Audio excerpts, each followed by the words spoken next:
Look at Colossians 3, verse 18. Paul says, wives, submit.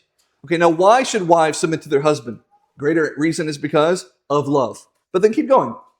Verse 19, husbands, love your wives. But why should husbands love their wives? It is so they don't embitter their wives. In other words, wives do this thing, and then husbands do this thing to help the wife do the first thing. But then keep going. Look at verse 20.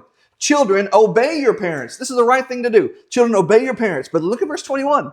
Fathers, don't provoke your children. Why? So that you don't discourage your children. So you don't make your children embittered against you. In other words, wife, do this thing. Husband, do this thing to help your wife. Dads do this thing, or rather, children do this thing. Dads do this thing to help your children do the first thing.